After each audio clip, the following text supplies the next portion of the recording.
चीन में कहते हैं भयंकर बीमारी आई है, बच्चों को निमोनिया हो रहा है, अस्पतालों में भीड़ है, कोई रहस्यपूर्ण वायरस चल रहा है चीन में।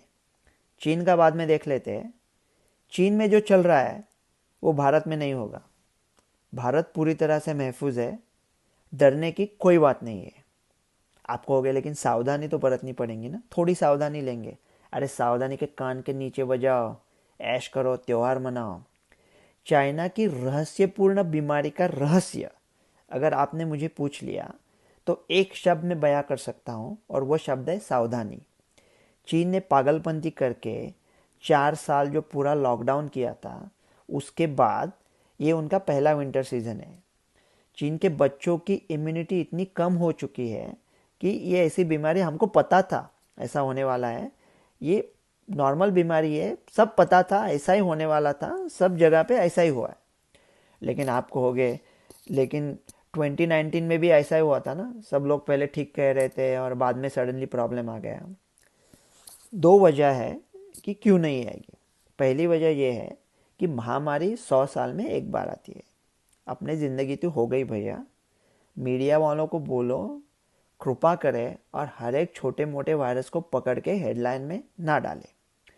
और दूसरी बात यह है कि अगर मान लो ऐसा कुछ है रहस्यमय वायरस जो महामारी बन के निकलता है, तो कोविड में क्या हुआ, कोविड का जो डैमेज था वो अगर आपने आईसीसी वर्ल्ड कप क्रिकेट देखा तो रोहित शर्मा पहले 10 ओवर में मारता था ना, पूरा डैमेज करता था दूसरी टीम को।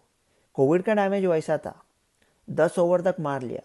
उसके बाद 40 ओवर जो डैमेज हुआ वो हमने खुद अपने आप पे, ये जो फालतू बेकार कमिटीज, टास्क फोर्स, ये सब अकल के दुश्मन लोग, ये सब करके हमने हमारे खुद के संकट बढ़ाए।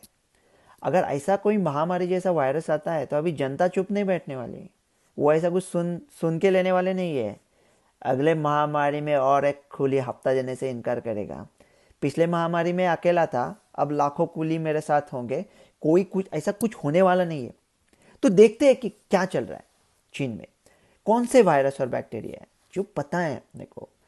एडिनो वायरस है, फ्लू वायरस है, रेस्पिरेटरी सिंसिशियल वायरस है, और एक बैक्टीरियम है जो माइकोप्लाज्मा न्यूमोनिया। वो सब है, पता है। कुछ कुछ बच्चों में सीरियस बीमारी हो सकती है। तो अभी कहते हैं कि केंद्र सरकार ने राज्यों को कहा है कि सावधान रखे, ये करे वो करे। उससे मुझे थोड़ी शिकायत है। ये देखो कि कहते हैं कि गब्बर आ रहा है और वो सब चेक करे, ए रामलाल तेरे पास गमछा है क्या, मौसी तेरे पास धन्नो है, और चाचा तेरे पास चप्पल है। तो आप तीनों से पूछोगे क्या करोगे गब्बर आने के बाद? नहीं, भाग जाएंगे। अगर जनता को गब्बर के हवाले करके आप भागने वाले हो तो ये सब गिन के क्या फायदा है। अगर मतलब बेड गिन रहे, अब 50 बेड है, 55 बेड है, अरे अगर लहर आती है तो हजारों केसेस आएंगे, क्या करोगे? कुछ करने की जरूरत नहीं है, कुछ होने वाला नहीं है। लेकिन अगर सरकार कुछ करना चाहती है तो ये चीज़ें कर सकती है। पहली चीज़ ये है कि ओसेल्टेमाविर फ्लू वायरस के खिलाफ चलता है, उसका स्टॉक पाइल करके रखो।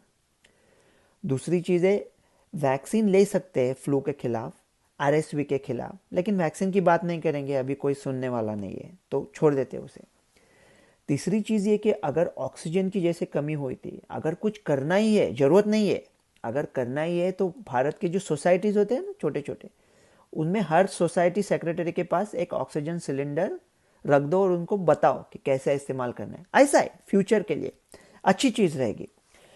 और एक ही खतरा हो सकता है, वो जो माइकोप्लाज्मा निमोनिया है ना, वो अपने आप ठीक होता है, उसे जनरली निमोनिया नहीं होता। अगर उसको निमोनिया हो गया और वो अच्छी तरह से ट्रीट नहीं हुआ तो वो निमोनिया रेजिस्टेंट हो सकता है और ख़तरनाक निमोनिया कर सकता है जिसके ऊपर एंटीबायोटिक चले नहीं। पेनिसिलिन तो चलता नहीं है माइकोप्लाज्मा पे, तो वो खतरा हो सकता है, तो चाइना से फैल सकता है।